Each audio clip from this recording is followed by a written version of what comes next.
सलाम तक तमाम अंबिया और कौमों का तस्करा क़िससुल अंबिया पेश किया जा रहा है। शुरू अल्लाह के नाम से जो बड़ा मेहरबान निहायत रहम वाला है। आइए अब शुरू करते हैं ईसा अलैहिस्सलाम का किस्सा। ईसा अलैहिस्सलाम को मसीह कहा जाता है। इसका मतलब है कसरत से जमीन की सियाहत करने वाला, या इसका माना हाथ फेरने वाला है, क्योंकि आप हाथ फेर कर अल्लाह के हुक्म से मरीजों को शिफाया फरमाते थे। आपकी पैदाइश अल्लाह ताला का एक बहुत अजीम मोजिजा है। अल्लाह ताला सूरह मरियम आयत 16 ता 23 में फरमाते हैं, इस किताब में मरियम का भी वाकया बयान कीजिए जबकि वो अपने घर के अफराद से अलग होकर एक शर्की मकान में आई और उन लोगों की तरफ से पर्दा कर लिया। फिर हमने अपनी रूह को उनके पास भेजा, बस वो उनके सामने पूरा आदमी बनकर जाहिर हुआ। ये कहने लगी, मैं तुझसे रहमान की पनाह मांगती हूँ अगर तू कुछ भी अल्लाह से डरने वाला है। उसने जवाब दिया कि मैं तो अल्लाह का भेजा हुआ कासिद हूँ, तुझे एक पाकीज़ा लड़का देने आया हूँ। कहने लगी, भला मेरे यहाँ बच्चा कैसे हो सकता है? मुझे तो किसी इंसान का हाथ तक नहीं लगा और न मैं बदकार हूँ। उसने कहा, बात तो यही है, लेकिन तेरे परवरदिगार का इरशाद है कि वो मुझ पर बहुत ही आसान है। हम तो उसे लोगों के लिए एक निशानी बना देंगे और अपनी खास रहमत। ये तो एक तयशुदा बात है। बस वो हमल से हो गई और इसी वजह से वो यकसू होकर एक दूर की जगह चली गई। फिर दर्द ज़ेह उसे एक खजूर के तने के नीचे ले आया और बेसाख्ता जुबान से निकल गया कि काश मैं इससे पहले ही मर गई होती और लोगों की याद से भी भूली बिसरी हो जाती। सैयदा मरियम बहुत इबादत गुजार थी। उन्होंने अपने और लोगों के दरमियान आड़ बना ली थी। उन्हें खाना भी पर्दे के पीछे से पकड़ाया जाता। अल्लाह ताला की तरफ से भी उन्हें खास रिज्क मिल रहा था। इस हालत में जिब्रील अलैहिस्सलाम उनके पास आए। उन्होंने इनके गिरीबान में अल्लाह के हुक्म से फूंक मारी। इससे उन्हें हमल ठहर गया। विलादत का वक्त आया तो आप लोगों से बहुत दूर यानी बैतुल्लाहम चली गईं। वहीं उन्हें दर्द ज़ेह शुरू हुआ। तब कहने लगी, काश मैं इससे पहले मर जाती। अल्लाह ताला की तरफ से इरशाद हुआ, सूरह मरियम आयत 24 ता 28 में है, इतने में उसे नीचे से ही आवाज दी कि आजुर्दा खातिर न हो, तेरे रब ने तेरे पांव तले एक चश्मा जारी कर दिया है और इस खजूर के तने को अपनी तरफ हिला, ये तेरे सामने तरोताजा पक्की खजूरें गिरा देगा। अब चैन से खा पी और आंखें ठंडी रख। अगर तुझे कोई इंसान नजर पड़ जाए तो कह देना कि मैंने अल्लाह रहमान के नाम का रोजा मान रखा है। मैं आज किसी शख्स से बात न करूंगी। अब ईसा को लिए हुए वो अपनी कौम के पास आई। सब कहने लगे, मरियम तूने बड़ी बुरी हरकत की। ऐ हारून की बहन, न तो तेरा बाप बुरा आदमी था और न तेरी माँ बदकार थी। यहाँ हारून से मुराद मूसा अलैहिस्सलाम के भाई हारून अलैहिस्सलाम मुराद नहीं, बल्कि मरियम अलैहिस्सलाम के एक भाई का नाम हारून था। कौम की बातें सुनकर मरियम अलैहिस्सलाम खामोश रही और बच्चे की तरफ इशारा कर दिया कि इससे बात कर लो। वो कहने लगे, भला गोद का बच्चा कैसे बात कर सकता है? सूरह मरियम आयत 29 में है। मरियम ने अपने बच्चे की तरफ इशारा किया। सब कहने लगे, लो भला हम गोद के बच्चे से कैसे बात करें? उस वक्त अजीम मौजज़ा रूनुमा हुआ। सूरह मरियम आयत 30 ता 33 में है। बच्चा बोल उठा, मैं अल्लाह ताला का बंदा हूँ। उसने मुझे किताब अता फरमाई और मुझे अपना पैगंबर बनाया है और उसने मुझे बाबरकत किया है जहां भी मैं हूँ, और उसने मुझे नमाज और ज़कात का हुक्म दिया है जब तक भी मैं जिंदा रहूं, और उसने मुझे अपनी वालिदा का खिदमत गुजार बनाया है और मुझे सरकश और बदबख्त नहीं किया, और मुझ पर मेरी पैदाइश के दिन और मेरी मौत के दिन और जिस दिन के मैं दोबारा जिंदा खड़ा किया जाऊंगा सलाम ही सलाम है। ये है सही वाकया ईसा इब्ने मरियम का। यही वो हक बात है जिसमें लोग शक व शुबा में मुब्तला हैं। अल्लाह के लिए औलाद का होना लायक नहीं, वो तो बिल्कुल पाक जात है। वो तो जब किसी काम के सरंजाम देने का इरादा करता है तो उसे कह देता है कि हो जा, वो उसी वक्त हो जाता है। मेरा और तुम सबका परवरदिगार सिर्फ अल्लाह ही है। तुम सब उसी की इबादत करो, यही सीधी राह है। इस तरह ईसा अलैहिस्सलाम की विलादत बगैर बाप के हुई। इस मोजज़े के बाद कई फिरके गुमराह हुए और कहा कि मरियम अल्लाह ताला की बीवी है। इस बात की तरदीद करते हुए अल्लाह ताला सूरतुल जिन्न आयत 3 में फरमाते हैं, और ये कि हमारे परवरदिगार की शान बहुत बुलंद है, वो न बीवी रखता है न औलाद, और ये कि हम में से कोई बेवकूफ अल्लाह के बारे में झूठ गढ़ता है। अल्लाह ताला सूरतुल माइदा आयत 72 ता 75 में फरमाते हैं, बेशक वो लोग काफिर हो गए जिनका कौल है कि मसीह इब्ने मरियम ही अल्लाह है, हालांकि खुद मसीह ने उनसे कहा था कि ए बनी इसराइल, अल्लाह ही की इबादत करो जो मेरा और तुम्हारा सबका रब है। यकीन मानो कि जो शख्स अल्लाह के साथ शरीक ठहराता है, अल्लाह ताला ने उस पर जन्नत हराम कर दी है, उसका ठिकाना जहन्नम ही है, और गुनाहगारों की मदद करने वाला कोई न होगा। वो लोग भी यकीनन काफिर हो गए जिन्होंने कहा अल्लाह तीन में से तीसरा है। दरअसल अल्लाह ताला के सिवा कोई माबूद नहीं। अगर ये लोग अपने इस कौल से बाज न रहे तो इनमें से जो कुफ्र पर रहेंगे उन्हें अलमनाक अजाब जरूर पहुंचेंगे। ये लोग अल्लाह ताला की तरफ क्यों नहीं झुकते और इस्तिगफार क्यों नहीं करते? अल्लाह ताला तो बहुत ही बख्शने वाला और बड़ा ही मेहरबान है। मसीह इब्ने मरियम सिवाय पैगंबर होने के और कुछ भी नहीं। इनसे पहले भी बहुत से पैगंबर गुजर चुके हैं। इनकी वालिदा एक रास्तबाज औरत थी। दोनों माँ बेटा खाना भी खाया करते थे। आप देखिए कि किस तरह हम उनके सामने दलीलें रखते हैं, फिर गौर कीजिए कि किस तरह वो फिरे जाते हैं। अल्लाह ताला ने इन आयात में ईसाइयों के अकीदे का रद्द किया है, क्योंकि वो मरियम और ईसा अलैहिस्सलाम को भी अल्लाह का हिस्सा मानते हैं। सूरह इखलास में भी उनके अकीदे का इन अल्फाज में रद्द किया गया है। आप कह दीजिए वो अल्लाह एक है, अल्लाह बेनियाज है, न उससे कोई पैदा हुआ और न वो किसी से पैदा हुआ और न कोई उसका हमसर है। लोगों ने जब मरियम अलैहिस्सलाम पर तोहमत लगाई, उन्हें बदकार कहा, तब अल्लाह ने फरमाया, सूरत उन-निसा आयत 156 में है, और उनके कुफ्र के बाइस और मरियम पर बहुत बड़ा बहुतान बांधने के बाइस हमने उन पर लानत की। इसी तरह सूरह आले इमरान आयत 59 में अल्लाह ताला फरमाते हैं, अल्लाह के नजदीक ईसा की मिसाल हूबहू आदम की मिसाल है, जिसे मिट्टी से पैदा करके कह दिया कि हो जा, बस वो हो गया। ईसाइयों का मरियम और ईसा अलैहिस्सलाम के बारे में ये बहुत बड़ा झूठ है कि ईसा अलैहिस्सलाम अल्लाह के बेटे और मरियम अल्लाह की बीवी हैं। अल्लाह ताला सूरह मरियम आयत 88 ता 95 में फरमाते हैं, उनका कौल तो ये है कि अल्लाह रहमान ने भी औलाद इख्तियार की है। यकीनन तुम बहुत बुरी और भारी चीज लाए हो।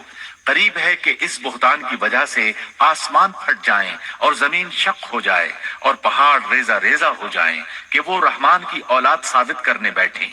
शान रहमान के लायक नहीं कि वो औलाद रखे। आसमानों और जमीन में जो भी हैं, सब के सब अल्लाह के गुलाम बनकर ही आने वाले हैं। इन सब को उसने घेर रखा है और सबको पूरी तरह गिन भी रखा है। ये सारे के सारे क़यामत के दिन अकेले उसके पास हाजिर होने वाले हैं। अल्लाह ताला सूरतुल अनाम आयत 101 में फरमाते हैं, वो आसमानों और जमीन का मूजिद है। अल्लाह ताला के यहाँ औलाद कहाँ हो सकती है, हालांकि उसकी कोई बीवी तो है ही नहीं, और अल्लाह ताला ने हर चीज को पैदा किया है और वो हर चीज को खूब जानता है। इसी तरह अल्लाह ताला सूरतुज़ ज़ुख़रुफ़ आयत 81 में फरमाते हैं, आप कह दीजिए कि अगर बिलफर्ज रहमान की औलाद होती तो मैं सबसे पहले इबादत करने वाला होता। मतलब ये कि तुम बगैर किसी दलील के ऐसी बात कहे जा रहे हो। ईसा अलैहिस्सलाम परवरिश पाते रहे। आपकी परवरिश बैतुल्लहम में हुई। आपने बचपन ही में काफी इल्म हासिल कर लिया, क्योंकि आपको और आपकी वालिदा को अल्लाह ताला ने जहान वालों के लिए अपनी कुदरत की निशानी ठहराया है। अल्लाह ताला सूरतुल मोमिनून आयत 50 में फरमाते हैं, और हमने इब्ने मरियम और उनकी वालिदा को एक निशानी बनाया और इन दोनों को बुलंद और साफ करार वाली और जारी पाने वाली जगह में पनाह दी। علماء کہتے ہیں کہ مریم علیہ السلام بیت الحم سے بیت المقدس کی طرف منتقل ہو گئیں۔ بیت المقدس کے پاس ایک اونچی جگہ تھی، اس میں پانی کا چشمہ بھی تھا اور پھل بھی تھے۔ عیسیٰ علیہ السلام بڑے ہو گئے، ان میں علم و حکمت اور اصلاح کی علامات واضح ہو رہی تھی، لیکن ابھی تک آپ کو نبوت نہیں ملی تھی، یہاں تک کہ آپ کی عمر 30 سال ہو گئی۔ تب اللہ تعالیٰ نے آپ کو انجیل عطا فرمائی۔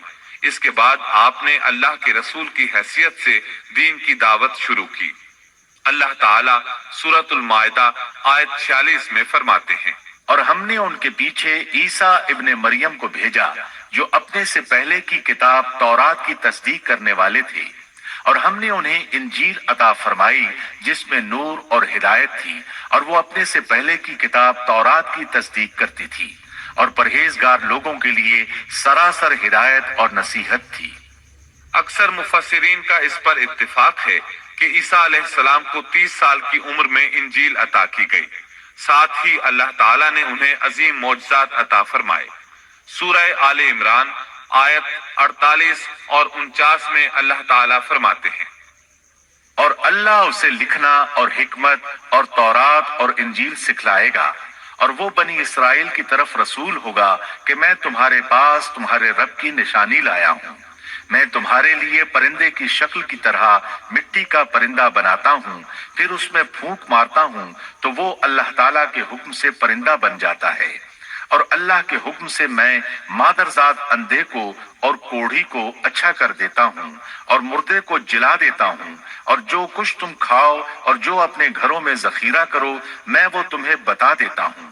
اس میں تمہارے لیے بہت بڑی نشانی ہے اگر تم ایماندار ہو۔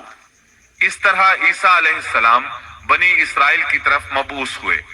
تمام نبی کسی خاص قوم کی طرف مبعوث ہوئے ہیں، جبکہ نبی اکرم صلی اللہ علیہ وسلم تمام انسانوں اور جنوں کے لیے رسول بنا کر بھیجے گئے۔ یہ آپ کی خصوصیات میں سے ایک امتیازی خصوصیت ہے۔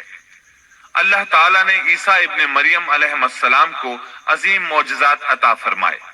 پیدائشی اندھا بینا ہو جاتا، کوڑھی کا کوڑھ دور ہو جاتا، برس والے کے جسم پر ہاتھ پھیر دیتے تو اس کا برس ختم ہو جاتا، مٹی کے پرندے بنا کر پھونک مارتے تو وہ اڑنے لگتے۔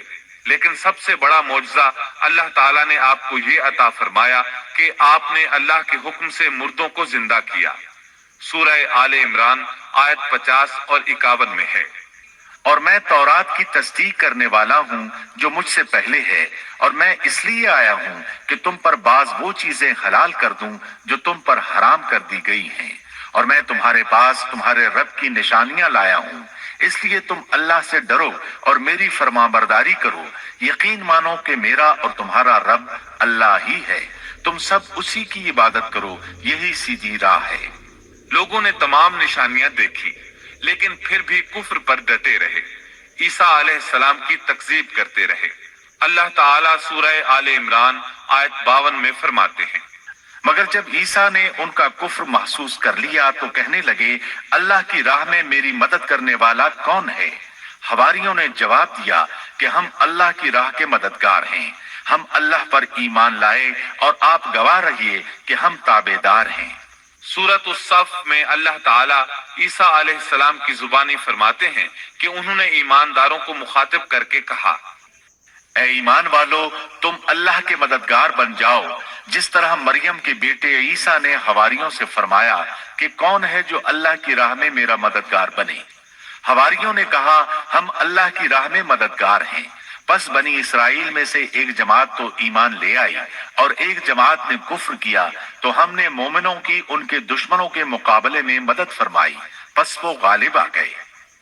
اس کے بعد اللہ تعالیٰ نے دین عیسوی کو یہودیوں کے مذہب پر غالب کر دیا۔